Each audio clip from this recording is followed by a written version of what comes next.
Dahil sa trip ng barkada niya, ay nakipag one night stand si Gov Mansamares matapos nitong lokohin ng kanyang nobya. Ngunit matapos ng one night na iyon, ay may isang buhay pala na mabubuo sa sinapupunan ng dalagang nakasama niya ng gabing yun.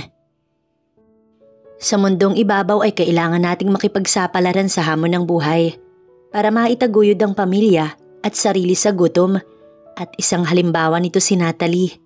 Si Natalie ay isang entertainer sa bar na nagmula sa probinsya.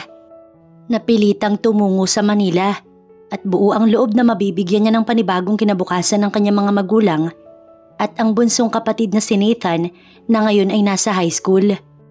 Lingid sa kaalaman ng kanyang pamilya na pagbebenta ng aliw ang kanyang trabaho. Ngunit hindi din naman nangangahulugan na siya ay nakikipagtalik sa kung kani-kanino. Isang expert na mamasang ang nagturo sa kanya ng teknik kung paano lusutan ng daan-daang customer na nais siyang ikama. Una ay aliwin ito at kwentuhan. Maglagay ng mataas na presyo sa bawat balat na hahawakan ng mga ito. Painumin ng madami at oras na yayain na siya sa kwarto, basta na lamang layasan, dahil bayad naman na nito ang ilang oras na iginugol dapat ng dalaga. Dahil ang pagbebenta ng aliwang trabaho niya, ay pinagtatawanan siya ng karamihan sa tuwing sasabihin niyang single siya. Ganun lang naman sa dati ang gagawin mo ulit ngayon. Ani Nelly, ang pumalit sa mamasang na nag-aalaga noon kay Natalie. Isang gobernador lang yun at hindi malakas uminom. Kaya yakang-yaka mo yan. Broken-hearted yata kaya kanina pa umiinom kasama ang kanyang mga kaibigan. Nag-request yung isa na padala ng babae sa kwarto at samahan nilang ng hard drink.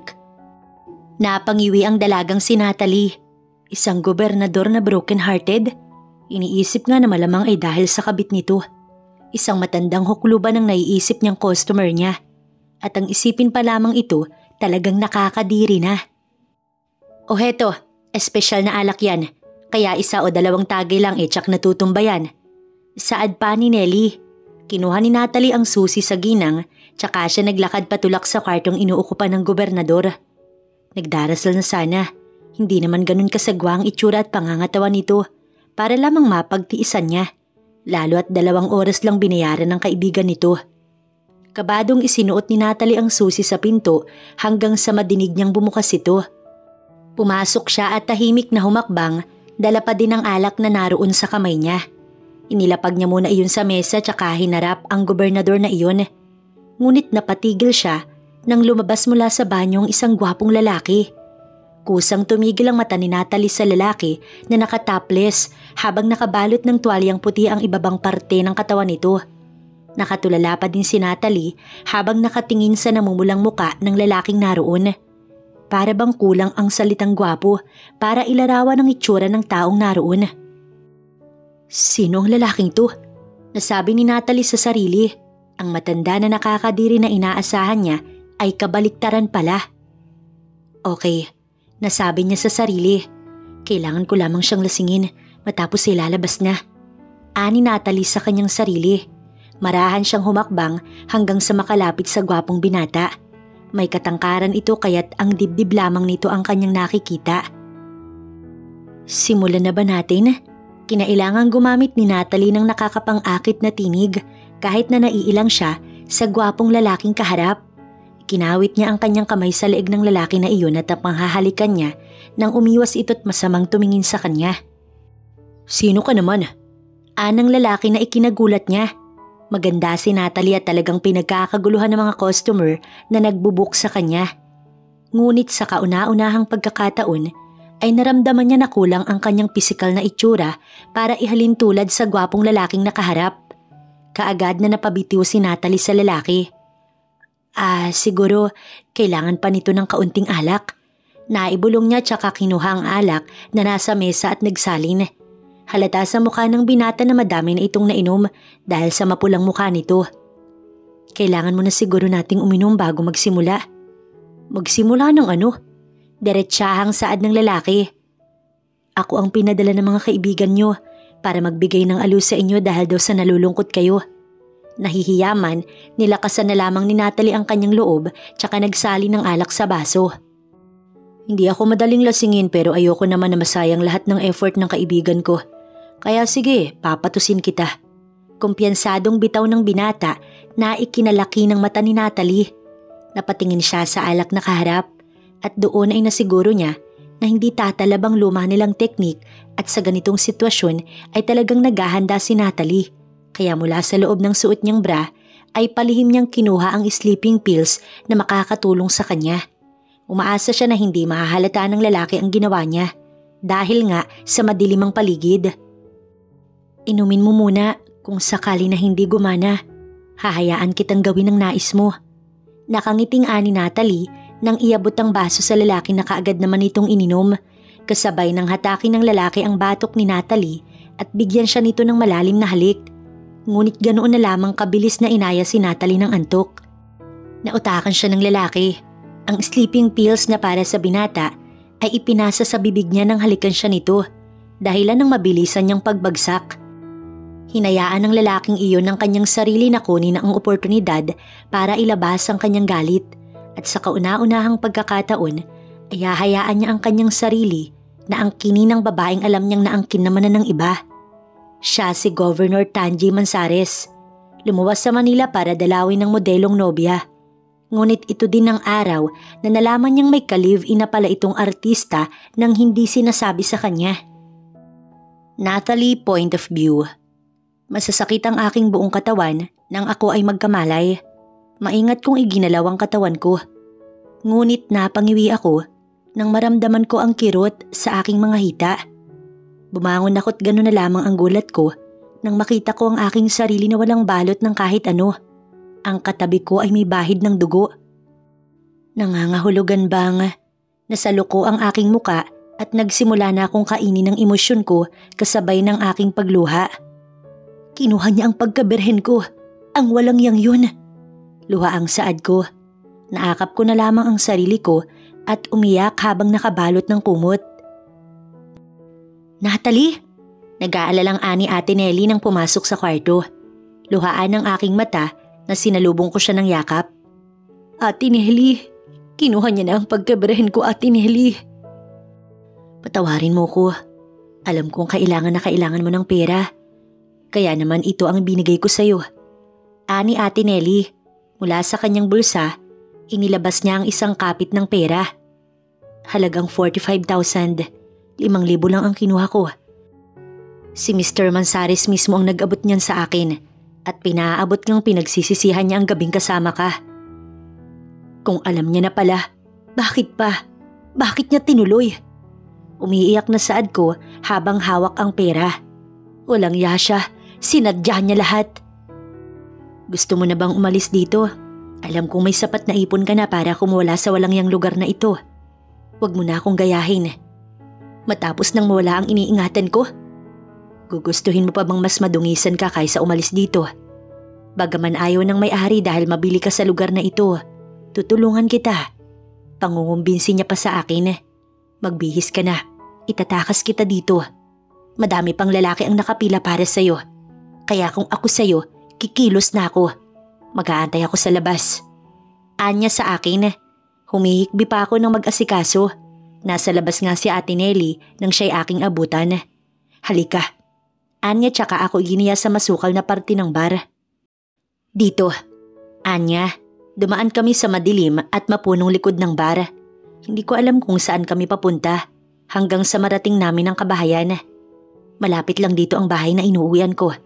Ihahatid kita doon at babalik ako sa bar para hindi mahalata na ako ang nagpatakas sa'yo. Iuuwi ko ang damit mo mamaya. Ani Ate Nelly habang naglalakad kami. Hindi naman kagandahan ang inuupahan niyang bahay pero sapat na para makasurvive. Binuksan niya ang may kalumaan ng pinto nun. Diyan ka na magpahinga. Kung malita ko nang uwi bumili ka na lamang ng pagkain mo. Pag alis niya Ate Nelly, naramdaman ko ang lungkot. Mas naramdaman ko ang pait ng aking dinanas. Alam kong dadating talaga ako sa punto na iyon pero hindi pa ako handa. Nagring ang aking cellphone. Mula sa kapatid kong sinita ng tawag. Ate, magiliw na bungad ni Nathan sa linya kaya napangiti ako. Kamusta kayo? Bakit ang aga mo namang magising? May pasok ako ate, exam ko ngayon. Gagalingan ko para naman kahit paano makabawas ako sa isipan mo. Salamat pero wag mo kong isipin. Kayang-kaya ni ate ang sarili niya. Mag-aral kang mabuti, okay? Masiglang saad ko habang tumutulo ang aking luha. Ate, umiiyak ka ba? Hindi Alam ko ang boses mo kung kailan ka okay. Kung kailan ka malungkot at syempre masaya. Kaya ate, sabihin mo na kung may problema ka. Wala talaga Nathan. Masaya lang ako kasi malapit ka nang magkolehiyo. O sige na at baka malate ka pa sa paggagayak mo. Minabuti ko nang patayin ang linya bago pa ako maiyak ng husto. Iniisip ko pa din ang nangyari sa akin. Kinuha ko ang pera na binayad sa katawan ko at para sa akin ay kulang ito para bayaran ang dignidad ko. Napaiyak na naman ako. Kasalanan ko to dahil ito ang pinili kong trabaho. Nakaidlip ako ngunit hindi pa din nakauwi si Ate Nelly sa paggising ko at pasado 11:00 na noon. Kaya naman naisip kong kumain na lang sa labas. Ramdam ko pa din ang pananakit ng aking hita. Saan naman ako kakain dito? Nakangusong saad ko habang iniikot ang aking paningin. Wala akong makitang kainan. Tanging ang coffee shop lamang ang natanaw ko na pinasukan ng pamilyar na figura. Tanji's Point of View. Ngayon ang balik ko sa lalawigan ng Nueva Ecija. Pero kailangan ko munang kitain si Daniel. Siya ang naging katuwang ko dito sa Manila kahit na medyo masama ang loob ko. Kaagad akong pumunta sa coffee shop niya, kalapit ng bar na pinagtraidoran nila sa akin ng isa pa naming kaibigan. Pumasok ako sa coffee shop at inabutan kong naroon din si Inosuke sa loob at nakikipag-usap kay Daniel. Nandito na pala si Broken Boy . Ani Inosuke habang nakangiti. Kamusta? Satisfied ba? Huwag niyo nang uulitin yun. Saad ko tsaka ako naupo sa tabi ni Inosuke. Actually, bumalik ako kanina doon para sana sunduin ka. Kaya lang nakaalis ka na pala. Yung babae, interesado ako sa kanya. At bakit? Ano naman ang kailangan mo sa kanya? I'll just wanna try. Malay mo hindi na ako mag-asawa at sa kanya ko na lamang hanapin ang gusto ko. Tumigil ka nga. Uwi ka ako sa kanya. Inilapag ni Daniel ang kape na hiningi ko. Hihigo pa lang sana ako at sasamantalahin ng pag-usok noon nang may malakas na sumapak sa mukha ko. Ano bang? Napatigil ako nang makita ko iyong babae. Naku, masakit nga yun. Panggagatong na ani Inosuke. Salamat na lang talaga ako dahil walang masyadong tao. Kung hindi katakot-takot nakahihiyan ng aking aabutin. Ano bang problema mo? Balik na sigaw ko sa kanya pero sinapak na naman niya ako. Nabwisit na talaga ako.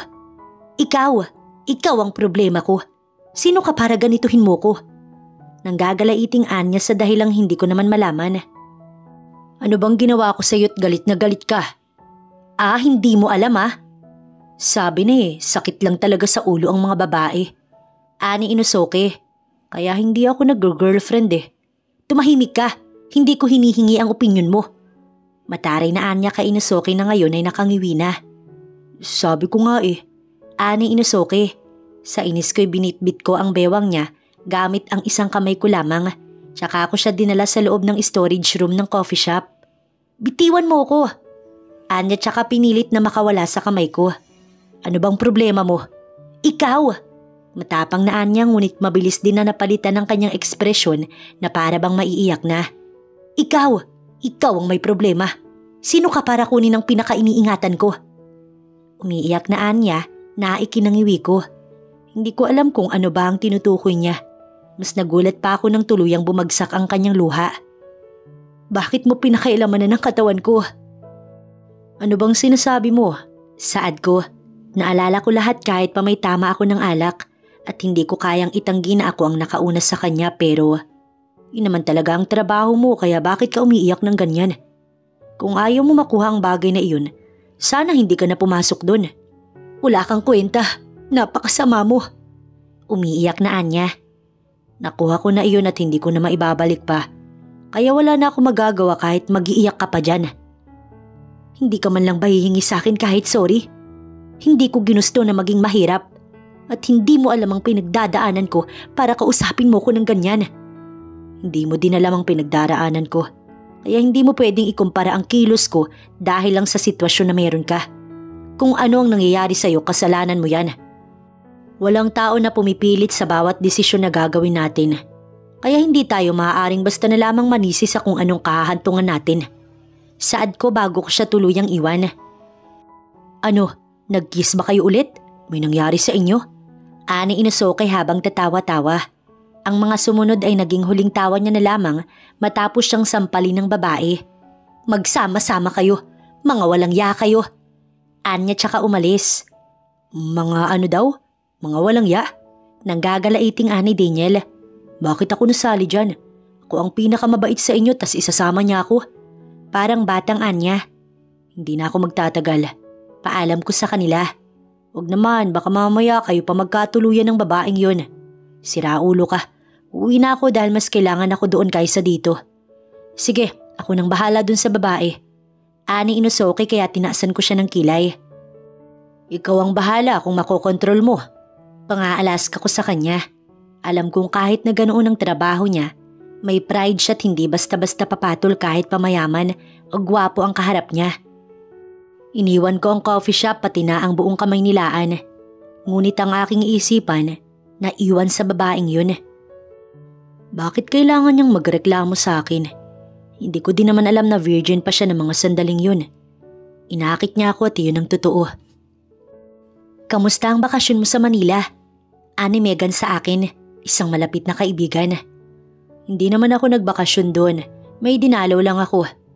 Kamusta si Pauline? Naupo siya sa bakanting upuan na naroon. Okay naman siya, sa ngayon magpo-focus muna ako dito sa lalawigan. Makakapag-focus ka ba kung may iba kang iniisip? Mapanuksong aniya, tsaka pumwesto sa likod ko at tumakbay sa akin hanggang sa mayakap niya ako. Pero hindi ko hinayaan na magtagal yun, kaya kaagad kong inalis ang kamay niya sa akin. Baka may makakita sa atin at mag-isip ng hindi maganda. Saad ko tsaka ako tumayo. Mula sa shelf ay kinuha ko ang latest update sa mga baryo. Base sa mga kapitan ng barangay ay daan ng karamihan ng suliranin nila. Bako-bako o mga sirang daan na nagiging dahilan ng aksidente. Gob, tawag sa akin ni Min. Member siya ng DSWD na nagre-request sa akin ng tulong sa mga nasalanta ng bagyo. Maglalabas ako ng pondo para sa sapat na katunugan ng pangangailangan ng mga mamamayan. Kahit 3 hanggang 4 na araw lang. Sa tansya ko'y 3 araw ang pinakamabilis na paghahanda dyan sa relief. Sa ngayon ipadalhan mo muna sila ng malinis na maiinom at biskwit. Opo Gob, sagot niya naman tsaka lumabas. Kita mo na, hindi maaaring basta ka na lamang yumapos sa akin dahil maya't maya ang pasok ng mga tao dito. Magkaibigan naman tayo kaya walang problema dun no? Hay, sa unang araw ko'y sumakit kaagad ang katawan ko. Matapos kong mag-happy-happy kasama ang dalawa, ay tripling stress ang sumalubong sa akin kung isasama ko ang babae na iyon. Ano nga bang pangalan niya? Mom, I'm here. Saad ko pagpasok. Pasado 8:30 noon ng gabi. Tulog na po si Ma'am. Anang kasambahay na sumalubong sa akin. Kakain po ba kayo? Hindi, medyo pagod ako. Ipapahinga ko na lamang ito. Umakyat ako sa kwarto at nag-alis ng polo. Hindi ko pa man tuluyang nahuhubad iyon nang mag-ring ang aking cellphone. Mula kay Inosuke ang tawag. Half Japanese siya, ngunit dito na din sa Pilipinas lumaki. May bago, bungad ko. Wala, hindi na pumasok yung babae, mukhang pinahirapan mo. Kaya din siguro galit na galit yun. Tumatawang Anya. Stop talking about her, will you? Ayaw mo siyang pag-usapan o ayaw mong ganito siya pag-usapan? Gusto mo ikaw lang ang magnana. Ipapatalo ko sa sugal ang kalahati ng pera mo sa bangko. Oras na hindi ka tumigil. Banta ko sa kanya. Oo na nga, sabi ko na nga'y titigil na. Napakadamot mong talaga. Matapos magwala sa harapan namin ng babaeng yun, nakuha niya ang respeto ko. She deserved to be respect. Binagsak ko ang katawan ko sa kama at inisip ang mukha niya. Hindi ko alam kung gaano na siya katagal na nagtatrabaho sa bar na yun. Pero katakatakang virgin pa din siya. Napahawak ako sa pisngi ko. Ang sampal niya. Bakit hindi ko makalimutan ang sampal niya? 3 araw mula nang ipahanda ko ang mga relief goods. O saan ang punta mo? Ani Megan sa akin nang akmang sasakay ako sa aking kotse. Sasama sa pamimigay ng relief. Hindi ka ba nag-iisip? Paano kung may bigla na lamang may nagtangka sa'yo dun? Sigaw na Anya sa akin. Hindi naman ako masamang tao. At alam ng bayan na hindi ako magnanakaw ng buwis. Kaya't mamatay man ako, dala ko ang dignidad ko. Hindi iyon ang inaalala ko, Tanji. Hindi ka talaga nag-iisip. Hindi ako takot mamatay. Okay na ba ang sagot kong yun? Sumakay ako sa kotse ko takmang paaandarin na iyon nang pigilan ni Megan ng pinto noon. Sasama ako. Huli na para tanggihan siya dahil nabuksan niya na ang kabilang pinto at kaagad nang sumakay. Gabi ako nang dumating dito sa Manila noong nakaraan kaya hindi ko gaanong nakita ang kalunos-lunos na sitwasyon lalo na sa Gapan. Mataas din ang lugar na ito ngunit wala yung laban oras na tamaan ng bagyo. Nakarating kami sa baryo na siyang pinakanasapul ng bagyo. Talagang wala ka makikitang matinong bahay. Dito na lang ako hihinto. Hindi ka ba nandidiri? Ani Megan habang iniisa-isa ang mga bahay na nagkalat sa daan. Ikaw ang nakakaramdam niyan. At malayo din naman ang pamantayan natin sa buhay. Gobernur ako, kaya tanuman ang isagot ko sa tanong mo. Magdudulot lamang ng disappointment oras na sumagot ako. Binuksan ko ang kotse at bumaba doon. May mga personal din naman akong gwardya. Alam kong mahal ako ng mga tao dito. Maliban na lamang kung may dayo o hindi kaya ay personal na galit sa akin. Maraming salamat po at nadalaw niyo kami dito, Gob. Ng kapitan ng baryo tsaka inalok ang kamay sa akin para sa shake hands. Oo, actually gusto ko ding makita ang kalagayan ng tao. Ginamit ko na po ang sarili kong pera para naman hindi magutom ang karamihan. Alam kong babalik din naman ito sa akin, bagaman hindi material na bagay. Ikinatutuwa akong mayroon akong kagaya mo sa aking nasasakupan. Saad ko tsaka ko inilinga ang aking paningin sa mga tao na kaawa-awa hanggang sa matanaw ko ang pamilyar na mukha na isang babae na puno ng pag-aalala sa magulang at sa binatang kasama niya. Boyfriend niya? Iniwas ko ang aking paningin sa kanya. Sa halip ay binalik ko kay kapitan ang aking mga mata. Bakit hindi pa natin simulan ng pamimigay ng relief? Hindi po ba muna natin sasabihan ng mga tao na nandito kayo? Ani Cap sa akin. Maganda nga sana iyon kaya lang. Hindi ko maituloy ang aking sasabihin dahil baka dito pa ako batukan ng babaeng iyon at ipagkalat niya na kinuha ko ang kanyang pagkababae. Patay talaga ang dignidad ko dito pag nagkataon. Kap, pwedeng magtanong? Tumingin ako ulit sa gawin ng babae. Yung babae na yun, maaari ko bang... Maganda ba? Tumatawang ani Kap. Galing siya sa Manila at doon nagtrabaho para matulungan ng kapatid at mga magulang niya.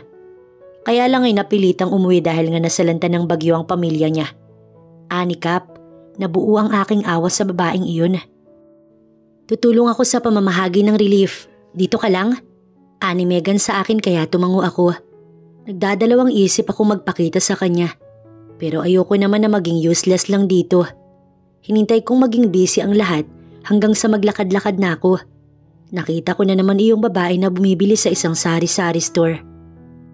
Kahit na nabagyo ang baryo nila, ay marami pa rin ang hindi tumigil sa paghahanap buhay. Tulad na lamang ng tindahan na ito. Maraming salamat po. Anang babae nang nakuha niya ang kanyang binibili tsaka tumingin sa gawi ko at ganoon na lamang ang kanyang pagkabigla nang makita ko sa kanyang harapan. Ikaw? Nabuhay na naman ang nanlilisik niya mga mata. Ikaw na naman? Anong ginagawa mo dito? Talaga bang... Pinigil ko ang bibig niya tsaka ko siya hinila sa kung saan walang masyadong tao. Hindi kita sinusundan no? May kinailangan lang talaga akong gawin dito. Sorry kung akala mo ginugulo kita. Sinubukan kong wag pasamain ang loob niya, pero talagang matalas ang kanyang mata na nakatingin sa akin. Dapat ba maniwala ko? Mataray na aniya at saka ako nilayasan. Napasabunot na lamang ako sa aking buhok. Damn that girl. Bakit ba ang ilap niya? Naiinis na saad ko. Nagring ang phone ko at si Inosuke na naman yun. Kalmado ka na ba? Ano na naman ang kailangan mo? Dadalaw ako mamayang gabi doon sa Chika Babes. Malay mo magselos ka. Anya kaya ako ay napangisi. Sinusubukan mo ba akong akitin pabalik dyan? Hindi na ako babalik dyan. Wala nang dahilan para bumalik. Wika ko habang nakatingin doon sa babae. Napatigil ako. Hindi ko man lang naitanong ang kanyang pangalan. Papatayin ko na. I have many things to do. Bumalik ako sa kotse ko at pinanood lamang ang pamimigay ng mga relief goods. Mukhang hindi naman maganda kung pipilitin kong kausapin ang babaeng iyon ngayon. Nang sumunod na umaga ay ibinalita sa akin ni Minang taus-pusong pasasalamat ng mga tao. Bukod sa mga pagkain, hindi mo ba naiisip na magpatayo ng bahay para sa kanila? Tanong ko habang nagbabasa na naman ng proposal ng ibang mayor. Bahay po, Gob? Kahit sino po hindi tatanggihan ng biyayang yan. Ngunit ayoko naman po na i-focus lang sa kanila ang pondo ng bayan. Baka po hindi na magsikap ang karamihan sa kanila. Kung pati bahay iaasa pa nila sa inyo. Well, may punto ka naman dyan. Naisip ko lang pero wala naman akong balak na tupadin. Nakangiting saad ko. Tumalima sa akin si Mina at akong bubuksan na ang pinto nang muli ko siyang tawagin. Dun sa mga botante ng baryong pinuntahan natin. Maaari ba akong humingi ng list nila? Para saan po, sir? Kung sakali, patutulungan ko sila sa iyo na maipasok sa factory ko. Para naman kahit papaano ay makatulong tayo sa kanila. Magpasubmit ka sa akin ng picture at resume. Nakangiting saad ko pa. Labis ko pong ikinatutuwa ang balitang yan. Ngunit hindi ko po maiwasang manibago, sir. Kakamot-kamot na ani Main sa akin.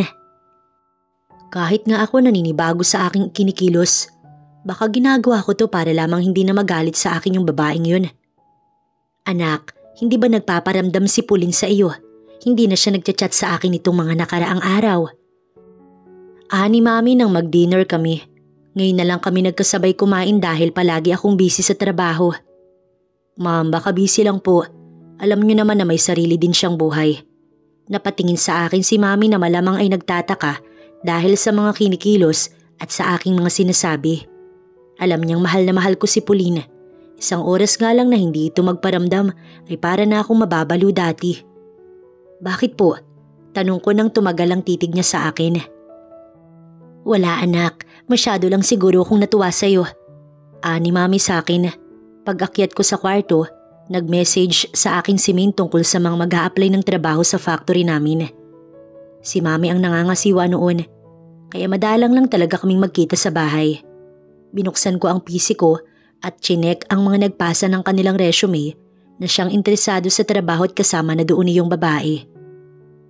So her name is Natalie, saad ko. Gob, papadalas naman po yata kayo dito. Anang kapitan sa akin nang bumalik ako sa baryo. Gusto ko lang makita kung maayos na ba ang kalagayan nyo dito. Maraming salamat po, ngunit nag-aalala din kami sa inyo. May mga tao na nais na kunin ang pwesto nyo, kaya't hangad din namin ang maayos na kalagayan ninyo. Maraming salamat din sa pag-aalala mo. Kahit papaano sabay-sabay kaming bumabangon. Naglakad-lakad kami para maikot ang baryo. May tulong-tulong para maglinis ng kanal. Meron din namang naglilinis ng daan.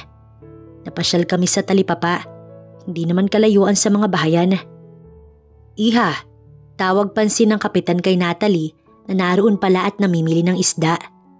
Kap, ang pagkasabik sa kanyang tinig ay biglang nawala nang ako ay makita. Kamusta ang pamamalagi mo dito sa baryo? Maayos po, kaya lang ay sinusundan ako lagi ng malas. Kaya nasisira kaagad ang araw ko kapag ganun. Ganun ba? Nga pala, tinapik ko ang balikat ng kapitan na iyon para siya'y pigilan. Kap, mauuna na po ako. Hindi ko maaaring basta na lamang sayangin ang panahon ko dito. Anya pa na alam ko namang ako ang pinatutungkulan. Bakit po pinigil niyo ko? Anya sa akin. Kung talagang interesado ang isang tao na makilala ko, hindi mo na kailangan pang ipakilala ko sa kanila. Ayokong kilalanin nila ako dahil lang sa gobernador ako. Napakabait niyo. Hindi po talaga ako magtataka kung bakit paulit-ulit kayong pinipili ng mga tao. Maraming salamat. Sad ko naman. Maayos at malinis ang Talipapa. Kaya naman nang bumalik na kami sa kabahayan, magtatanghalian na noon nang maabutan pa namin ng isang Ginoo na naglilihis ng malaking puno na nakaharang sa daan. Baka mapano ka pa dyan. Napatigil siya at napalingon sa akin. Gob, magandang tanghali po. Kilala niya pala ako. Magandang tanghali din ho sa inyo. Magpapadala na lamang ako ng backhoe na siyang maglilinis dyan. Naku, maraming salamat po. Nagtanghalian na po ba kayo? Tara po sa bahay at kumain. Anyaya niya sa akin. Hindi na, pauwi na din naman ako. Wika ko nang bumulong sikap sa akin. Yan ang ama nung dalaga kanina, si Natalie. Napatingin ako sa Ginoo na nakatingin pa din sa akin. Pero wala namang masama kung pauunlakan ko ang pag-aya mo sa akin. Ngiwing bawi ko sa pagtanggi ko kanina. Pagpasensyahan mo na gobang bahay namin kung sakali. Paunang anya habang humahakbang kami papalapit sa kanilang bahay. Ayos lang, wag niyo po akong alalahanin. Isang panganay ko sa nag-apply sa factory niyo. Sana lamang ay makapasok siya. Kung walang magiging problema, bakit naman hindi? Wika ko. Pagdating namin sa bahay nila ay may tarangkahan iyon na gawa sa kahoy at yero. Ang bahay nila ay half na bato at half naman na kahoy. Maaliwalas ang kapaligiran at malinis. Lumabas si Natalie at masiglang bumati ito sa kanyang tatay. Ngunit kaagad din na nawala ang ngiti sa labi niya nang makita na naman niya ako. Oh, anak! Hindi siya pinansin ni Natalie sa halip. Hinila niya ang kamay ko ng marahas. Naalala ko na naman ang ginawa niya sa akin sa coffee shop ni Daniel. Kaya pala ganito siya katapang, probinsyana. Sandali lang po't kakausapin ko lang to. Anya. Magkakilala kayo? Anang tatay niya. Sana nga po hindi na lang eh. Balik na Anya pa sa kanyang tatay. Hinila niya ang kamay ko hanggang sa makalabas kami sa kanilang tarangkahan. Ikaw, anong plano mo sa buhay? Talaga bang wala kang balak na tantanan ako? Nanggagalaiting Anya. Inaano ba kita? Wala naman akong ginagawa sa'yo. Walang ginagawa? Sa tingin mo nakakatuwa lahat ng paglapit mo sa akin? Hanggang ang tatay ko'y balak mong buwisitin. Sabi mo sa akin na may kailangan ka lang na gawin dito nung nakaraan kaya ka nandito. Oo, totoo naman yun at hindi ako nagsisinungaling sa iyo. Kung ganun, tatanungin kita.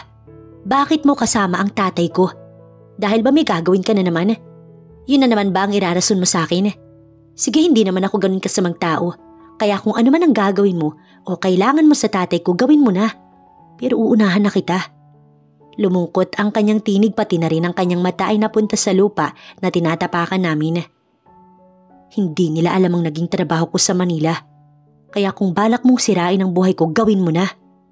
Malungkot na aniya, tsaka ako iniwan sa labas. Gob, anong ginagawa mo dito? Anang binatilyo na mula sa labas. Tara po sa loob. Magiliw na anya pa sa akin. Sige. Naku, sakto. Mukhang naaamoy ko na ang specialty ng ate. Nay, tay, bakit niyo po hinahayaan si Gob sa labas? Anang binatilyo. Bagaman wala pa siyang kaharap, ay sigurado na maririnig siya dahil maliit lang ang kanilang bahay. Sabi ng ate mo ikakausapin niya daw muna eh. Dinig kong saad ng tatay nila na may dalang tubig sa pitsil. Napakasimple ng kanilang pamumuhay. Simpleng pananghalian sa mesa nilang kahoy. Kaharap ang may kalumaan na mga plato't kutsara. At ilang kagamitan sa pagkain. Ngunit alam kong puno ng pagmamahal ang bahay na ito. Gob? Sinong Gob? Ani Natalie na parang naguguluhan. Siya. Sabay turo sa akin ng tatay niya at bunsong kapatid na inakala kong nobyo niya noon. Matangkad ang batang ito kaya hindi pagkakamala na 19 lamang. Gob? As in, governor? Gulat na wika ni Natalie sa akin. Naku Gob, ipagpaumanhin mo na't kauuwi lang kasi ng anak ko kaya hindi ka kilala. Anang ginang naman na nasisiguro kong kahawig ni Natalie ng kanyang kabataan. Maganda siya't hindi bagay sa kanyang buhay na meron siya ngayon. Ngunit ganoon talaga ang tunay na pag-ibig. Handang harapin ang lahat para sa taong mahal niya. Ayos lang po yun. Gobernador ka? Nanginginig ang labi na ani Natalie. Naku, umuwi na lang kaya ako. Pakiramdam ko'y nakakaabala lamang ako. Tumalima ako. Ngunit kaagad din na naniga sa kinatatayuan ko nang tumama ang noo ko sa kahoy na pahalang ng kanilang bahay. Gustuhin ko man na humiyaw ay kinahiyaan ko iyon. Hindi na Gob, maupo ka na. Saad ng tatay nila. Pakiramdam ko hindi pa nakatulong na malaman ni Natalie ang tungkol sa katungkulan ko. Dahil mula nang kumain kami, kumunot na ang noo niya. Anong tinitingin-tingin mo? Nakataas ang kilay na aniya kaya napaubo ako. Tubig Gob, hindi ba masarap ang pagkakaluto? Napangiwi ako. Ano man ang maging sagot ko, tiyak na mamasamain pa din ni Natalie. kaya ngumiti na lamang ako at nagpatuloy sa pagkain. Nagustuhan ko po ang tanghalian. Maraming salamat pero kailangan ko na pong mauna. Ako na pong maghahatid sa kanya papalabas. Ani Natalie. Hindi na, kaya ko na. Napatigil ako nang makita ko na naman ang nakakamatay niyang tingin. Oo, sige. Nasabi ko na lang. Sa tingin mo ba mawawala ang galit ko dahil sa katungkulan mo na meron ka sa bayan? Sinadya mong hindi sabihin sa akin para magmukha akong tanga? Hindi yun ganun. Bakit ba minamasama mo na lang lahat ng ginagawa ko? Dahil ayoko sa'yo. Ayokong makita ka kaya kung gusto mong manahimik ako, iwasan mo ko at ang pamilya ko. Okay, sabi mo eh. Wika ko tsaka ako siya tinalikuran. Hindi na ako nagsalita pa. Kung yun ang gusto niya ibibigay ko na lamang. Natalie point of view. Ate, sabihin mo, wala ba talaga kayong koneksyon ni Gob? Ani Nathan sa akin habang naggagayak ako. Nakapasok na ako sa factory na in-apply sa akin ni Cap. Unti-unti na din gumagaan ang gastusin sa bahay. Si nanay at tatay kasi nagtatrabaho na din sa palengke. Binigay ko sa kanila ang kalahati ng pera na naipon ko kaya ang tanging pag-aaral na lamang ni Nathan ang aking iniisip. Isang clothing company ang napasukan ko at maayos ang naging takbo ng trabaho ko. Pero kapalit noon ang hindi na muling pagkukross ng landas namin ni Tanji. Governor Tanji Manzares. Tali, parang bumibilog ang katawan mo. Ani Lani. Naging malapit kami dahil sabay kaming nakapasok dito at halos magtatatlong buwan na din kaming magkakilala. Napakalakas ko kasing kumain eh. Alam mo naman na medyo mahirap ang trabaho natin. Sa bahay nga, halos hindi na ako nakakatulong. Normal naman yun dahil nagtatrabaho tayo. Nakangiting Anya. Natigil ang pag-uusap namin nang pumasok si Madam. Siya ang owner ng factory pero gusto niya pa din na dito kumakain sa kantin. Dahil masarap naman daw talaga ang pagkain dito. Bukod sa pagpasok ni Madam ay kasunod niya ang isa pang matangkad na lalaki na nakasuot na itim. Habang nakasuksok sa magkabilaang bulsa ang kanyang kamay. Dinig na dinig ko ang hiyawan ng mga kababaihan. Sino yun? Ani Lani. Siguro'y nadinig kami ng lalaking iyon kaya lumingon siya sa gawin namin. Pero sana'y hindi na lang. Nagkagulatan pa kami at inakala ko na babatiin niya ako. Pero binaliwala niya lang ako at nagdulot iyon sa akin ng matinding dismaya. Hindi, sakit at kirot sa aking puso. Oh my God! Si Governor yun hindi ba? Ani Lani habang pinapalo ang aking balikat. Ang gwapo niya, pero bakit siya nandito? Hindi ko alam eh. Sinubukan kong mag-focus sa aking kinakain. Medyo malapit kami sa service area, kaya nadidinig namin ang mga usapan malapit doon. Bakit naman dumalang kang pumasyal dito? Maraming nakakamiss sa iyo, lalo na yung magaganda nating admin. Anang boses ni Madam sa likod. Ma'am, alam niyo naman po na may mga dapat pa akong gawin. Ma'am? Nanay niya si Madam? Lumingon naman ako sa kanya, ngunit hindi na naman niya ako pinansin. Tikman mo to. Ani Lani tsaka nilagay sa plato ko ang mechado. Kinain ko iyon, ngunit sumama ang tiyan ko matapos kong lunukin yun. Anong nangyari sa'yo? Bakit? May masakit ba sa'yo? Anya nang mapansin yata ang pag-iiba ng mukha ko. Okay lang ako, gagamit lang ako ng Naduwala ko kaya nagmadali na ako maglakad hanggang sa makapunta ako sa CR. Pakiramdam ko'y pinipilipit ang aking sikmura. Pero ala namang lumalabas sa bibig ko. Binalot ako ng pagod habang hinihingal. Sandali ako nagpahinga at iniisip kung ano ang dahilan ng lahat ng to. Tumayo ako sa malaking sink at pinagmasdan ng aking sarili. Tumataba nga ako. Nasabi ko sa sarili ko tsaka ako binuksan ng pinto ngunit napatigil ako nang makita ko si Tanji sa harap ng CR. Tanji? Gulat na saad ko. Hindi. Governor Tanji pala. Nagbaba ako ng tingin. Bakit parang bumait ka naman yata ngayon? Anong meron? Seryosong Anya. Ang presensya niya'y katulad nung una kaming nagkita. Napakurap ako nang makita ko ang mata niya na nakatingin sa labi ko, kaya inipit ko iyon. Maputla ang labi mo, okay ka lang ba? Anya pero nag-blur ang mata ko hanggang sa wala na akong maramdaman. Dam, gumising ka! Natalie! Natalie! Bagaman nadidinig ko siya, wala naman ako makita. Kumunot ang noo ko nang magising ako. Maputing paligid ang bumungad sa akin. Nasaan ako? Napalinga ako sa pagbukas ng pinto at pumasok si Tanji hawak ang papel na kanyang binabasa. Napatingin siya sa akin at bahagyang nabuhayan ang kanyang mata. Ngunit bumalik sa papel na hawak niya ang kanyang atensyon at muling lumungkot. Okay ka lang ba? Anya nang maupo sa upuan kaharap ang kamang kinahihigaan ko. Medyo, ano bang nangyari? Sabihin mo, may nobyo ka na ba? Bahagya akong nagulat. Nobyo? Bakit mo naman naitanong yan? Buntis ka kaya nawalan ka ng malay. Yung nobyo mo, papuntahin mo siya dito dahil may kailangan pa akong gawin. Hindi ako maaaring mag-stay dito ng matagal. Anya na kinatigil ko naman. Nobyo? Wala akong nobyo. Nakatulala ako't gusto kong sabihin iyon sa kanya. Pero hawak na niya ang doorknob at ready nang umalis kaya naman lakas loob kong ibinuka ang bibig ko. Tanji, tawag ko sa kanya. Kung buntis ako, malamang ikaw ang... Nag-aalala ako na baka hindi niya paniwalaan ang aking sasabihin. Ano? Bakit hindi mo ituloy? Wala, iwanan mo na ako. Ipatatawag ko na lamang ang nobyo ko. Saad ko tsaka ako iniwas ang mata ko sa kanya. Ganun ba? Sige, mauna na ako. Ipatatawag ko ang magulang mo since empleyado ka ng factory ng mami ko. Anya tsaka isinara ang pintuan. Buntis ako. Buntis ako at si Tanji ang ama. Anong gagawin ko? Maya-maya, bumukas muli ang pinto at pumasok sila nanay. Diyos ko anak! Nag-aalalang ani nanay tsaka ako dinamba ng yakap. Ang bilis naman po, kaalis lang ni Tanji dito ah. Siya ang naghatid sa amin ng tatay mo anak. Sabihin mo nga, ano bang mayroon sa inyo ni Gov? Tinignan ko ang nanay at tatay. Hindi na ako pwedeng magsinungaling sa kanila.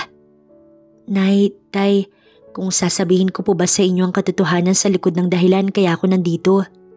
Magiging ayos lang po ba sa inyo? Tinignan ako ni nanay at tatay na puno ng pag-aalala. Pero kung pwede po paglabas ko na sa hospital. Tungkol ba kasi saan yun? Ani tatay, mahal ko wag nating pilitin ng anak mo kung maaari. Ani nanay, o siya, aayusin ko muna ang mga papel mo sa paglabas. Binayaran na ni Gob ang bills mo. Sasamahan na kita. Ani tatay kay nanay. Alam kong malungkot sila't nag-iisip ng maigi kung ano ba talaga ang rason kaya ako nandito. Paglabas ni nanay at tatay ay muling bumukas ang pinto at pumasok ang nakasimangot na si Tanji. Akala ko ba? Sinungaling. Nakasimangot na anya sa akin. Ano bang sinasabi mo? Nakausap ko si Nathan. Sinong boyfriend ang sinasabi mo? Binabalak mo bang ipasalo sa ibang anak ko? Nakasimangot na naman na anya. Ano bang? Buntis ka at wala kang nobyo. Base sa doktor, 3 buwan ka ng buntis. At 3 buwan na din ang nakararaan mula nang mangyari iyon sa atin. Mangyari ang alin? Sabay kaming napalingon nang pumasok si tatay. Gob, ikinatutuwa kong narito ka pa din. Ako na pong maghahatid sa inyo pa uwi. Magalang na aniya pero hindi inaalis ang paningin sa akin. Naku, nakakahiya kung magkakaganon. Ang maigi pa ay si Natalie na lamang ang isakay mo. Magkukommute na lamang kami ng nanay niya. Wala pong problema. Magalang na anya na naman. Dahil sa kanya ako sasakay, ay inalalayan niya ako hanggang sa makasakay sa kotse. Bumusina pa siya bago kami lumabas ng hospital. Bakit mo pinuntahan ng kapatid ko? Saad ko habang nasa dinaraanan ng aking paningin. Siguro naman ay hindi mo siya pupuntahan dun para lamang iparating na nasa hospital ako. Scholar ko si Nathan. Anya na ikinalingon ko. Anong sabi mo? Kinuha ko siyang scholar para mabawasan ang pasanin mo. Kanina ay tinanong ko na tuloy sa kanya kung may nobyo ka at kaagad niya iyong itinanggi. Alam nating dalawa na ako ang nakauna dyan. Kaya't malinaw na palatandaan na ako ang ama ng sanggol na nasa tiyan mo. Kung ikaw nga, paano naman ako? Hindi ko alam kung paano ko haaminin sa mga magulang ko. Ang kapatid ko'y puno ng paghanga at respeto sa akin. Kaya suntok sa buwan na maaamin ko ang totoo sa kanila. Napakasimple lang. Buntis ka at ako ang ama. Pagtapos ay ano? Bakit? Itatanong pa ba nila kung paano natin ginawa? Anong pwesto o anong tunog? Anya kaya nag-init kaagad ang aking ulo. Wala sa ulirat na siya'y aking binatukan. Ano ba? Siguro pinaglilihian mo ko nung mga panahong pinagsasasampal mo ko. Kaya ka gigil na gigil sa kagwapuhan ko. Hindi ka lang pala manyakis no? Hambog pa. Sarcastic ang saad ko pero maya-maya napatahimik na naman ako. Hindi ko alam kung paano sasabihin sa kanila. Dahil mismong ako, hindi ko din alam ang plano sa batang to. Pakasalan mo ko. Anya na aking ikinagulat. Muli ko na namang piningot ang kanyang tenga. Kala mo ba'y ganun lang kadali na gawin ang gusto mo? Ni hindi ka nga kilala ng pamilya ko tapos mag-aaya ka ng kasal? Di ngayon pa lang magpapakilala na ako. Anya, sakto na huminto ang kanyang kotse. Nasa tapat na pala kami ng bahay namin. Kakausapin ko na din ang mami at daddy ko tungkol dito. Tanji, ano bang sinasabi mo? Huwag mo kong patawanin. Giit ko nang bumaba siya. Pero hindi ko mababakas na nagbibiro lang siya. Tara na sa loob. Anyaya niya sa akin tsaka ako giniya papasok. Ang sabi mo sa akin kanina'y marami ka pang gagawin. Saad ko para hindi niya na makausap si nanay at tatay. Hintayin natin sila. Anya, maya-maya lang din dumating na ang nanay at tatay. Naku, pasensya na Gob sa paghihintay. Anang nanay, maraming salamat sa paghahatid kay Natalie ng ligtas dito sa bahay. Masyado na kami nakakaistorbo sa iyo. Hindi ho. Nandito ako talaga para makausap kayo ng personal. Tanji! Tawag ko sa pangalan niya para sana pigilan kung ano ang balak niya. Ngunit halata naman na desidido siya at buo ang loob na ipagtapat ang katotohanan sa aking mga magulang. Ano ba iyon? Takang ani nanay. Tsaka umupo sa kalumaan naming sofa, kaharap si Tanji at ang tatay. Tinignan ako ni Tanji na para bang sinasabi niyang ako ang magsasabi ng tungkol sa pagbubuntis ko. Nay, yung tungkol po sa sasabihin ko kanina sa hospital. Buntis po ako. Nagbaba ako ng tingin. Inaasahan ko na ang paghuhurumintado ni tatay. Talagang naisip mo yang dito mismo sa harap ni Gob? Wala na bang natitirang kahihiyan sa'yo? Nanggagalaiting ani tatay. Let me talk first, sir. Hindi niyo po naiintindihan. Wika kaagad ni Tanji. Sinasabi niya huyan sa harap niyo. Dahil ako ho ang ama ng batang yan. Lahat sila ay napatingin kay Tanji at kahit ako, hindi ko malaman ang aking sasabihin. Ikaw ang ama? Na pinagbubuntis ni Natalie? Nauutal na ani tatay. Paumanhin po, isang aksidente ang nangyari. Nagkita kami sa Manila ni Natalie. Wala ako sa ulirat noon kaya aksidenteng may nangyari sa amin. Aksidente? Ani tatay tsaka ako tinignan. Huwag sana kayo mag-isip ng hindi maganda. Marahan na ani Tanji. Alam kong mataas ang katungkulan mo. At ayokong isipin mo na iti-take advantage namin ito. Ngunit ano ba ang kahihinatnan ng anak ko? Ani tatay, hindi ko alam kung dahil ba kay Tanji kaya siya ganyan o baka dahil iniintindi niya ang pagbubuntis ko. Malayo ito sa aking inaasahan. Akala ko'y magwawala siya dahil naging pakawala ang nag-iisang anak niyang babae. Balak ko na hong kausapin ng magulang ko tungkol dito. Nasa tamang edad na din naman ako para magdesisyon ng para sa sarili ko. Gov, hindi ko pinapasa ng responsibilidad sa iyo dahil malaki ang agwat ng buhay natin. Mag-isip kang mabuti kahit kalahati ng sustento lamang ang makuha ng apo ko. Ani tatay, tinignan ako ni Tanji. Mauuna na ako. Paalam niya sa akin, hindi na ako pinayagan ni nanay na ihatid pa si Tanji. Kaya naman hanggang sa pagtanaw lamang sa kanya palabas ang nagawa ko. Puno ng kaba ang aking puso. Hindi ko alam kung magbabago ba ang mood ni tatay oras na mawala si Tanji. Ang pagpasok niya sa pinto ang mas nagpakaba sa akin. Nakapako lamang sa akin ang mata ni tatay. Anong nangyari? Bakit nagkaganon? Paano kang nabuntis ng lalaking yun? Ani tatay sa akin. Iniisip mo bang kung sakali na siya ang maging ama ng apo ko? Igagaan ang buhay niyo? Naghahamon na aniya ngunit puno ng pagiging dismayado ang kanyang tinig. Hindi anak, hindi nila tayo matatanggap dahil dukha tayo. Huhusgahan ka habang buhay ng mga tao. Oras na pinasalo mo sa lalaking iyon ang apo ko. Ano pong gagawin natin? Parang maiiyak na saad ko. Mabait si Gov Tanjit, walang duda na kaya niyang pamunuan ng lalawigan ng Nueva Ecija. Ngunit kaya-kaya niyang magpakaama. Ang pamilya niya, tingin mo, itatrato kanila ng tama. Gayong alam nila na mas mahirap pa tayo sa daga. Ni tatay. Ang lahat ng sinabi ni tatay ay naging palaisipan sa akin.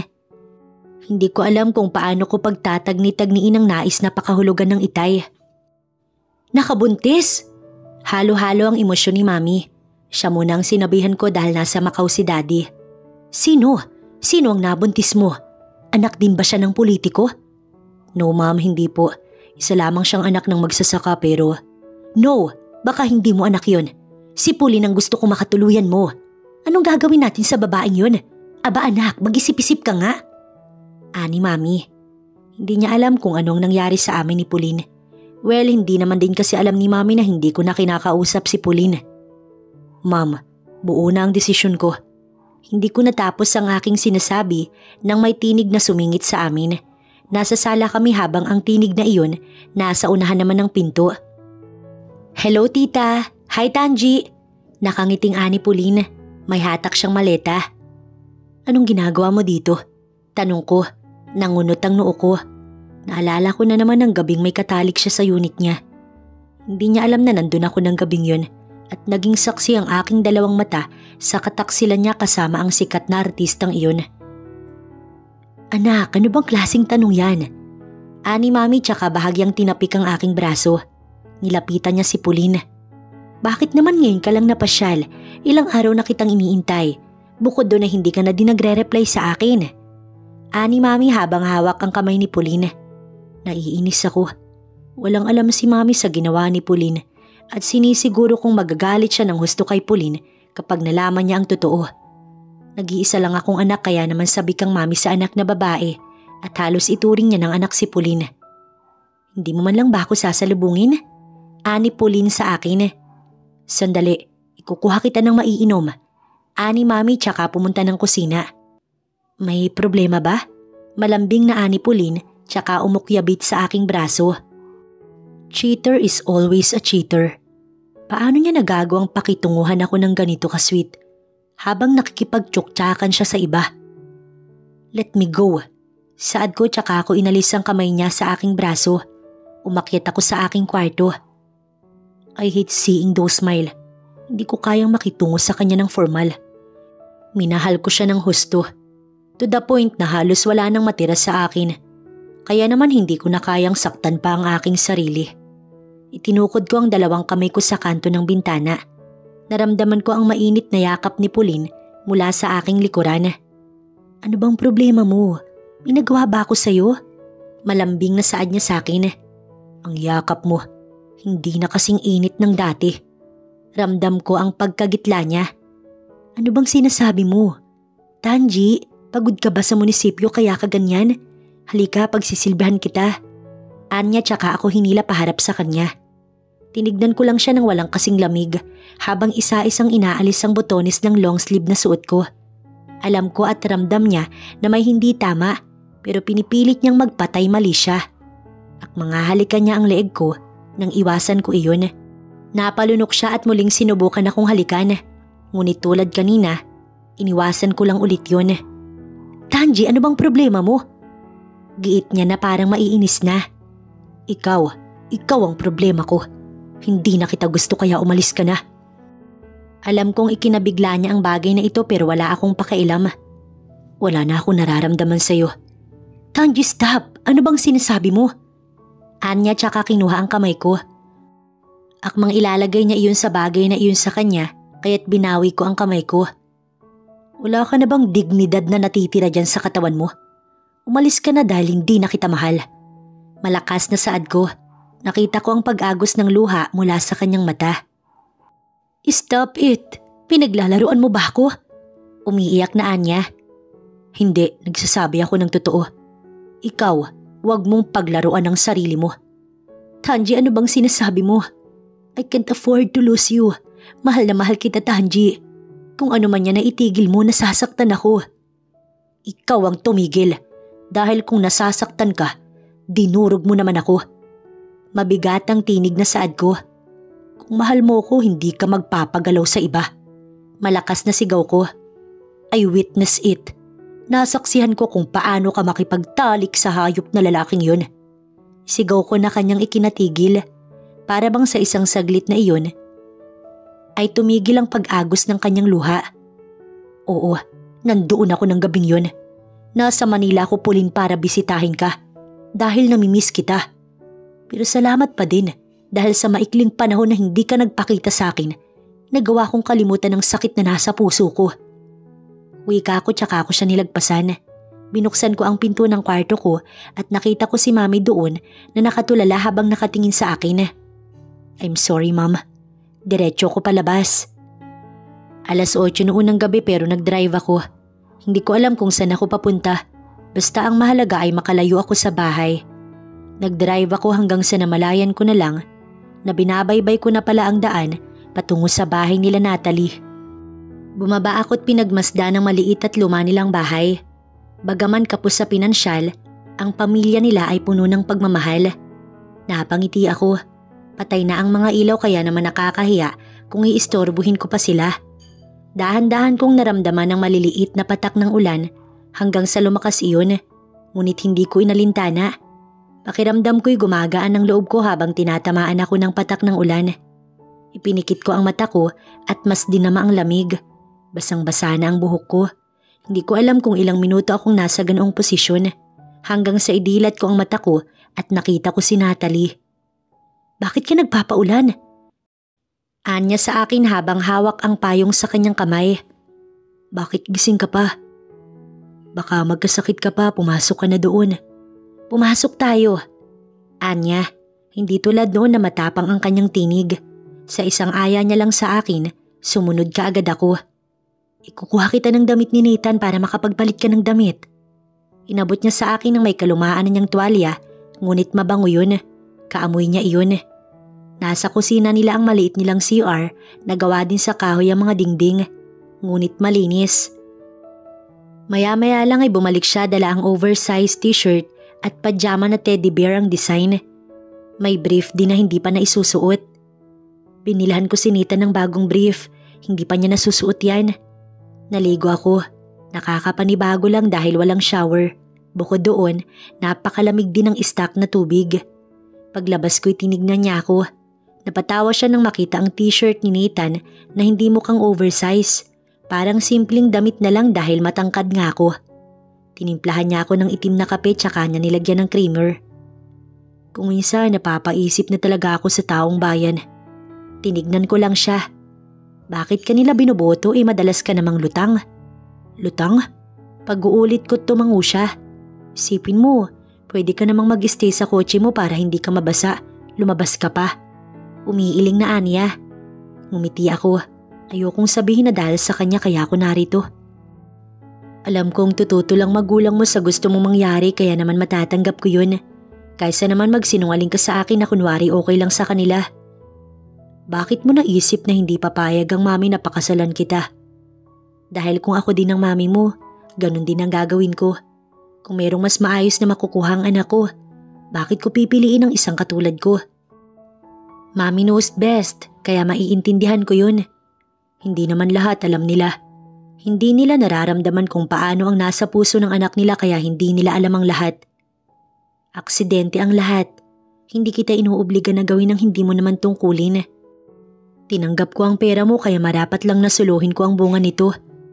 Sinusubukan mong ipagdamot sa akin ang anak ko. Nakakunot ang noong Anya. Hindi, karapatan mo yun. Pero hanggang sa pagiging co-parent lang ang mayalo ko sa'yo. Tinignan ko siya habang kunot ang noo. Pero inalis ko ng marahan ang kamay niya na nakahawak sa akin. After mong magkape ay sa kwarto ko na ikaw matulog. Doon na lang ako kay Nathan. Anya tsaka ako iniwan sa kusina. Nakita kong pumasok siya sandali sa kwarto. Para siguro ayusin ang hihigaan ko. Magkalapit lang ang kwarto niya at kwarto ni Nathan. Pag-akyat ko sa kwarto niya, naamoy ko ang natural na amoy niya. Manipis ang kama na hinihigaan niya pero sapat na siguro iyon para ako'y makatulog. Kahit nakawayan lang ang sahig ay napakakomportable pa din. Nahiga ako't tinanaw ang bubong nila na walang kisame. May mga butiki na gumagapang. Pinanood ko iyon hanggang sa ayain ako ng antok. Kinaumagahan ay naamoy ko ang pandesal at kape. Humawi ang kurtina at sumilip si Nathan.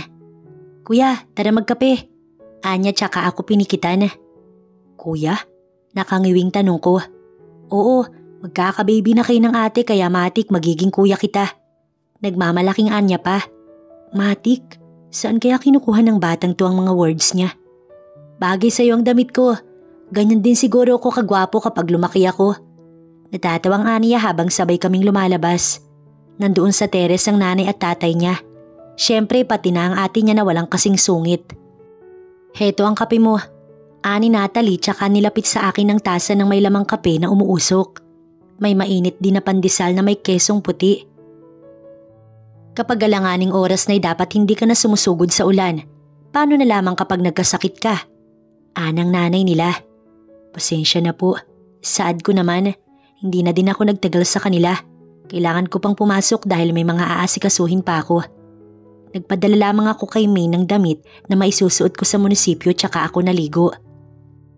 Paglabas ko mula sa shower room ay inabutan kong nasa labas si Megan at Pauline na nagtititigan ng madiin. Bakit kayo nandito? Nag-cross arms si Megan. Ako? Dapat hindi mo na ako tinatanong yan. Alam mo naman na palagi ako nandito. Itong isang to ang tanungin mo.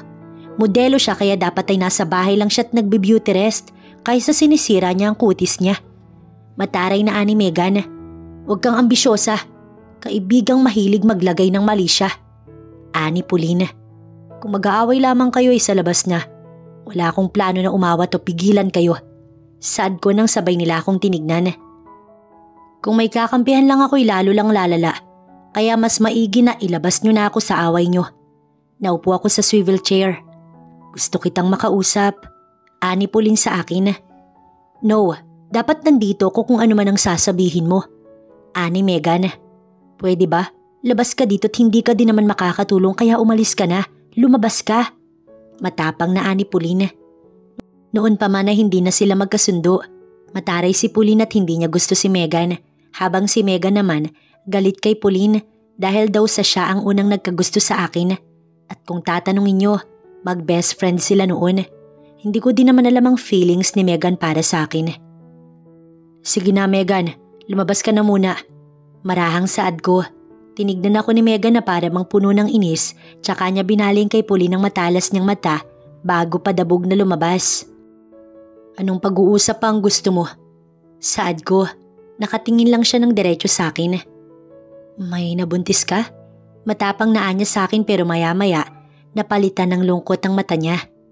Sabihin mo sa akin, may nabuntis ka nga ba? Tumulo ang kanyang luha. Saan mo naman nalaman yan? Sinubukan kong wag siyang pansinin. Sagutin mo ang tanong ko. Wag mo kong tanungin ng tanong din. Hindi na mahalaga pa kung malaman mo yun. Binuklat ko ang notebook na nasa harapan ko. Kung yun lang ang sasabihin mo'y makakaalis ka na. Saad ko tsaka ako siya binaliwala. Kaya ba? Kaya ba ganyan mo na lang akong isnabin? Ganyan kadali kong iwanan? Tanji, ako ang long-time girlfriend mo para ipagpalit lang sa malanding babae na yun. Malandi? Kumunot ang noo ko. Bakit hindi ba? Kung hindi siya malandi, bakit siya nagpabuntis sa'yo?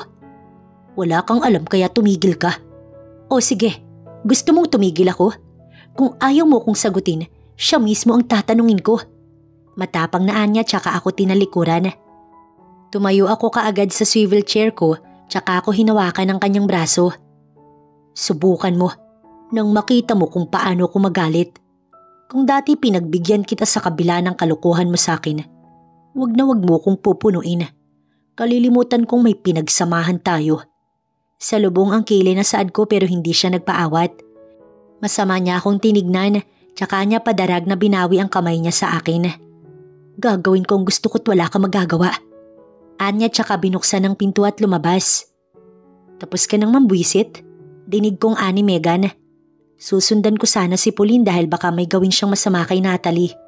Palabas na ako noon kasabay ng pagpasok naman ni Min kaya napatigil din ako. Gov, napakadami niyo pong kailangang pirmahang papers. Hindi ba kayang ipagpabukas yan? Urgent to kaya hindi na pwedeng patagalin. Ani Min, kaya napabuntong hininga ko. Huminto na din ako sa planong pagpunta kina Natalie.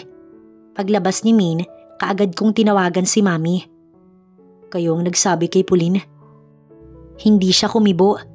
Kapag may nangyaring masama sa anak ko pati na kay Natalie, I swear to God, Ma'am, hindi ko kinukontra lahat ng gusto nyo but this time, mawawalan kayo ng anak oras na may gumalaw sa anak ko. Pinatay ko ang linya. Naupo ako sa swivel chair habang salo ang aking sentido. Natalie, point of view. Huwag kang masyadong magpapagod ha. Bili ni nanay sa akin. Papunta na sila ni tatay sa palengke. Nag-submit na rin ako ng leave. Naantay ko na lamang na ma-approve yun. Hinatid ko sila nanay sa labas hanggang sa makasakay sila sa tricycle. Papasok na sana ako sa loob nang may kotseng huminto sa harapan ng bahay namin. Kaya lumingon ako doon. Bumaba ang mami ni Tanji mula sa kotse kaya kinabahan ako. Malamang na alam niya na ang pagbubuntis ko. Madam, yumuko ako para magbigay ng galang sa kanya. Nakatingin lang siya sa akin. Pwede ko bang malaman kung bakit po kayo nandito? Hindi mo man lang ba ako yayayain na pumasok sa loob? Hindi naman mataray nang sabihin niya yun. Pumasok po tayo sa loob. Pagpasensyahan niyo na po ang bahay namin. Hindi naman siya sumagot. Ramdam ko na iniikot niya sa buong kabahayan ng mata niya. Hindi po ako nakakapasok kasi buntis ka? Anya sa akin kaya hindi ako nakaimik. Nadinig ko ang buntong hininga niya. Hoy malanding babae! Nasaan ka? Lumabas ka dyan! Malakas na sigaw mula sa labas ang nadinig namin. Sino ba yun? Maging si Madam ay naalarma. Lalabasin ko po muna. Tumango siya. Paglabas ko'y nakita ko kaagad ang isang babae. Nanggagalaiti ito sa galit.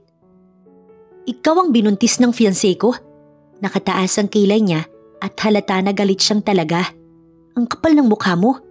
Anya pa tsaka tinignan ng bahay namin. Ang mahirap na kagaya mo, ipagpapalit sa akin ni Tanji. Baka dahil bumuka ka kaagad kaya kanya nabuntis. Tama ba? Humakbang siya palapit sa akin kaya umatras ako. Miss, huwag kang mag-isip ng kung ano-ano. Hindi ko agawin sa iyo si Tanji. Hindi niya pananagutan ng batang nasa sinapupunan ko. Yun naman pala eh. Kaya nga marapat lang na hindi kanya panindigan. Anya tsaka ako tinulak. Sa lakas nun, talagang napaupo ako sa sahig. Pauline! Malakas na sigaw ng mami ni Tanji. Diyos ko, ano bang ginagawa mo? Anya pa tsaka patakbong lumapit sa akin. Napakawalang yamo talaga. Malakas na sigaw pa niya. Niloko mo ang anak ko. Matapos ay balak mo pang kuhanin ng apo ko. Tita? Gulat na gulat iyong Pauline habang nakatingin sa amin. Nagsimula akong manghina. Huwag mo kong matawag-tawag na tita. Masakit. Masakit po ang likod ko. Pinilit kong sabihin iyon hanggang sa maramdaman ko ang pagbabasa ng mga hita ko dulot ng pulang likido. Diyos ko, dinudugo ka. Halbert! Halbert! Nagtatatakbo mula sa labas ang isang Ginoo at dali-dali akong binuhat. Diyos ko, Pauline, parehas tayong malilintikan. Pagdating namin sa hospital ay kaagad akong pinarioritize ng mga doktor. Palibhasa nga ay maimpluwensyang tao. Pinatigil ang pagdurugo pero ramdam ko pa din ang panghihina. Maya-maya ay pumasok na ang mami ni Tanji. Okay ka lang ba, iha? Nag-aalalang Anya pero wala pa akong sapat na lakas para dumilat. Dok, bakit hindi pa din siya gumigising? Diyos ko, halata ang pagkataranta sa kanyang tinig. Gising na po ako, huwag na po kayong mag-alala. Pinilit kong sumagot kahit na hinang-hina ako. Pakiramdam ko'y nakahinga din naman siya ng maluwag. Natalie? Natalie! Sabay kaming napalingon sa pagbukas ng pinto at pumasok si Tanji na alalang-alala sa akin. Okay ka lang? What happened? Nawalan lang siya ng mali, anak. Okay lang naman siya kaya huwag ka nang mag-alala. Huwag mag-alala? Ma'am, naririnig niyo ba ang sinasabi niyo? Nagkaroon ng heavy bleeding si Natalie at sinugod sa hospital. Tapos pakakalmahin niyo ko? Sino ang dahilan nito? O baka kayo din ang may kagagawan ng lahat ng to? Anak, ano bang sinasabi mo? Wala akong kinalaman dyan. Kung ganun ay bakit magkasama kayo? Bakit nandito ka? Ani Tanji sa kanyang mami. Tita? Nagulat si Pauline nang makita kaming lahat doon. Tanji, okay lang ba siya? Kamusta siya? Kabado ang ani Pauline.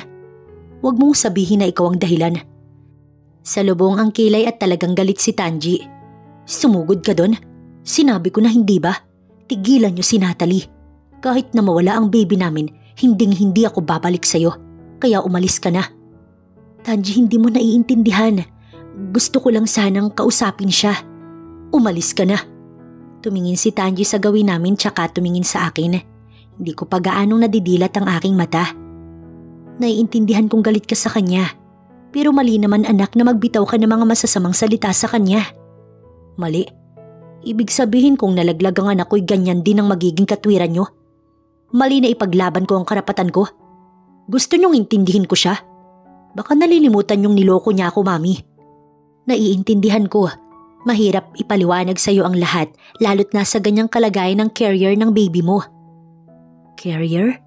Ani Tanji. Kahit ako'y ganoon din ang gusto kong itanong sa kanyang mami. Isang carrier lang ba talaga ang tingin niya sa akin? Anong sinasabi niyo? Sinabi ko na sa iyo, humanap ka ng magiging fit sa'yo. Ang batang na aksidenteng nabuo'y tatanggapin ko, ngunit tayo ang magpapalaki ng batang iyon. At paano si Natalie? Wala akong pakialam sa kanya. Ang future mo ang mas mahalaga. Hindi ko itataya ang future mo para lang sa bata na yan. Stop it, Ma'am. Sinabi ko na sa inyo. Gobernador ako't hindi ako magiging magandang halimbawa kung tatakasan ko ang responsibilidad ko. I don't care. Kalimutan mo na din na may ina ka kung susuwayin mo lang din ako. Wika ng mami niya tsaka ito umalis. Mahirap naman talagang tanggapin ang sitwasyon natin. Wika ko tsaka ko pinilit na bumangon. Huwag mong pilitin ang sarili mo. Baka mamaya'y mapano ka pa. Ani Tanji sa akin. Isang carrier lang ang tingin sa akin ng mami mo dahil mahirap lang ako. Hindi ko maitatanggi yun. Pero mali siguro namang underestimate ng tao. Huwag mo siyang alalahanin. Hindi ako papayag na basta ka na lamang niyang pakialamanan. Kahit paano'y napanatag ako, pero hindi ko maalis sa sarili ko na mag-aalala para sa future ng magiging anak ko. Aba, kung palaging ganyan ang gagawin ng mga babaeng may gusto kay Gov, paano ka na lamang mabubuhay ng normal? Salamat na lamang dahil makapit ang apo ko. Kung hindi baka wala na yan. Ani tatay kinahaponan pag-uwi nila. Hindi na nahintay pa ni Tanji ang nanay at tatay dahil may aasikasuhin pa daw siya. Hindi ko po alam kung anong dapat kong gawin. Ayaw ni Tanji na umalis ako ngunit lumiliit naman ang mundo na mayroon ako dahil sa mga nakapaligid sa kanya. Nais po akong pag-aralin ni Tanji matapos kong manganak. Isa na namang utang na loob yun. Hanggat nasa poder siya ng magulang niya, magiging utang mo pa din yun. Ani nanay. Hindi ko alam kung anong hakbang ang ginawa ni Tanji. Naging tahimik din naman ang mga sumunod na linggo ko. Madalas na din dumalaw si Tanji sa bahay at okay naman sila nila tatay. Hanggang isang umaga, nakatanggap ako ng tawag mula sa hindi rehistradong numero na kaagad ko namang sinagot. Magandang araw po. Saad ko pagkasagot ng linya. Magkita tayo. Gusto kitang makausap. Imi-message ko ang address. Mami ito ni Tanji. Anya pa na ikinatigil ko. Sasagot pa sana ako kaya lang ay pinatay na niya ang linya. Nag-asikaso ako ng aking sarili. Palabas na ako sa gate namin nang matanggap ang mensahe. Sa isang fast food chain kami nagkita. Walang pinagbago ang mukha niya. Mataray pa din. Naupo ako sa harap niya. Ano pong kailangan niyo sa akin?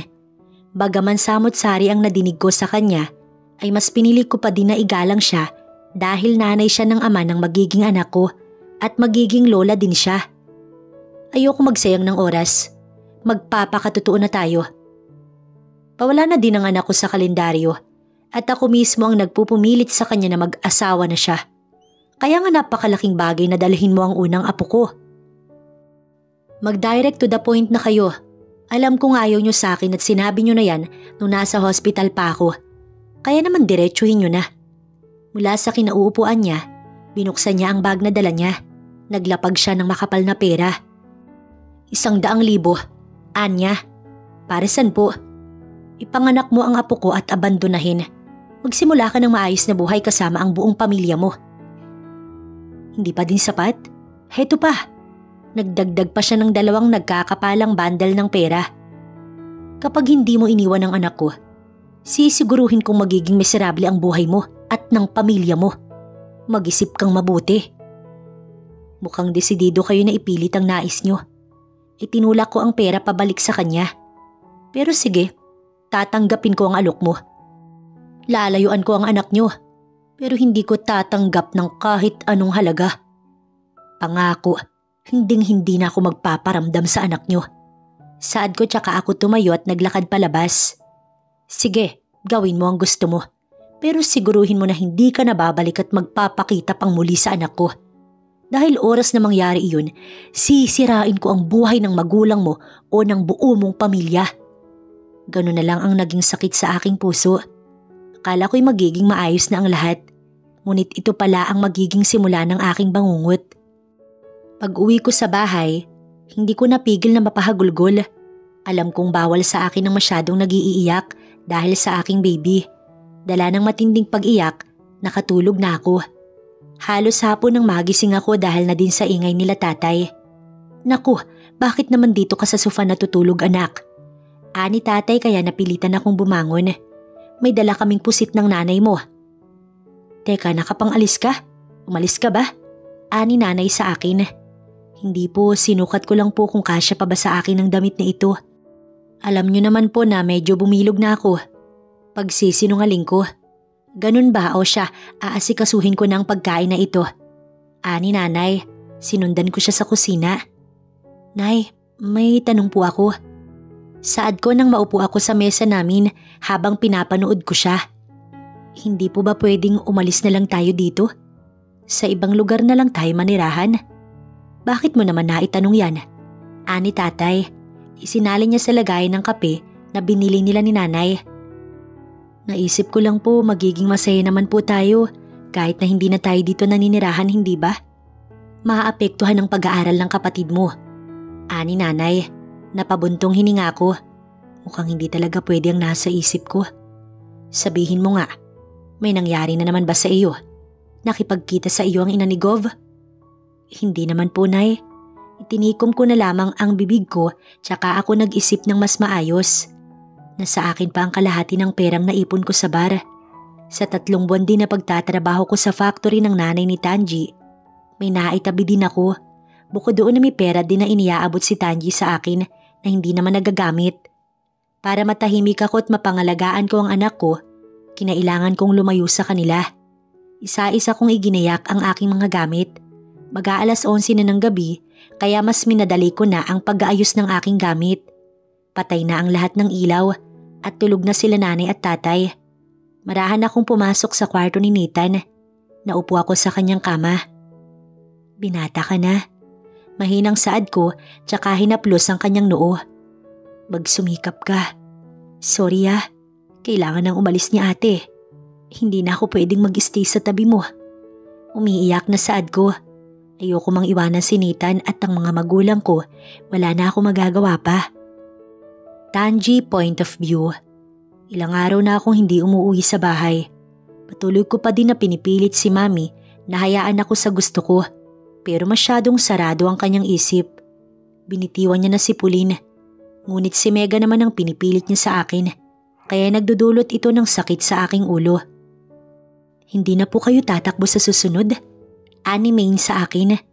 Huling termino ko na ito at hindi ko na alam kung makakaya ko pa bang gampanan ng pagiging gobernador. Kung ang mismong nanay ko ay hindi nagiging magandang pananaw sa buhay. Ayokong dumating sa punto na mapuna pa ito ng bayan. Hindi na. Gusto kong mamuhay ng maayos kasama ang bubuuin kong pamilya. Kung sakali na hindi na ako gobernador, hindi ko nakakailanganin pang maging mabuting halimbawa para sa lahat ay maging perpektong anak. Nakakalungkot man po, ngunit magiging masaya na din ako sa nais ninyong tahakin.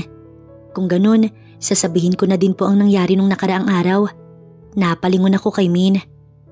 Pinababantayan ko si Mami at alam kong tungkol sa kanyang sasabihin ni Min. Pumunta po sa malapit na coffee shop ang mami niyo at nakipagkita kay Miss Natalie. Ano? Wala ba talaga siyang balak na tigilan si Natalie? Anong ginawa niya? Desidido pa rin po ang mami ninyo. Hindi niya kayang tanggapin si Miss Natalie. Nag-offer siya ng 300,000 para lamang iwanan kayo ni Miss Natalie. Napatayo ako talagang mas nadagdagan ng galit. Tinanggap niya? Hindi po, pero base sa reaksyon ni Miss Natalie, suko na siya na ipaglaban ng nais ninyo. Pagkasabi noon ni Maine ay nakaramdam ako ng matinding kaba. Kaagad kong dinrive ang kotse ko patulak sa bahay nila Natalie. Malayo pa lang ako, nadidinig ko na ang malakas nilang iyakan kaya lalo akong kinabahan. What's going on here? Saad ko. Luhaan ang mata nilang tatlo nang tumingin sa akin. Tumayo ang tatay ni Natalie at nilapitan ako. Ganoon na lamang kalakas na sinuntok niya ako. Dahilan para mapabiling ang mukha ko. Kasalanan mo kung bakit umalis ang anak ko. Kung hindi mo siya binuntis, hindi niya kailangang danasin ang lahat ng to. Nananahimik ang buhay ng anak ko pero pinakailamanan mo. Nasaan po si Natalie? At talagang may lakas ka pa ng loob na sabihin sa amin yan? Na itanong yan? Lumaya siya dahil sa ina mo. Dahil sa kagagawan ng nanay mo. Lumuhod ako. Hindi ko alam kung anong dapat kong sabihin. Kaya ito lang ang alam kong magagawa ko sa ngayon. Patawarin niyo po ako. Hindi ko gustong danasin niya ang lahat ng ito pero pangako po. Ibabalik ko dito si Natalie kasama ang anak namin. Saad ko habang nasa sahigang mukha ko. Hindi kita mapapatawad hanggat hindi ko nakikita ang anak ko. Huwag na huwag kang magpapakita sa akin. Nathan, ilabas mo ang walang yung lalaking yan. Tinignan ko ang luhaang si Nathan. Kuya, tara sa labas. Mahinahong anya. Ango ako tsaka bagsak ang balikat na naglakad palabas kasunod si Nathan. Hindi ko alam kung dapat ba akong magtiwala kuya pero pakiusap, ibalik mo ang ate ko. Ibalik mo siya nagligtas sa amin. Ani ni Nathan habang umaagos ang luha sa kanyang pisngi at nasa ibaba ang kanyang paningin. Wala nga akong dapat nasisihin, sarili ko lang. Sumakay ako sa kotse at matagal na naupo doon. Saan ako magsisimula? Natalie, nasan ka na ba? Ano man ang mangyari, kailangan kong mahanap ang mag-ina ko. Hindi ako magbibitaw sa pagiging gobernador habang wala si Natalie sa tabi ko.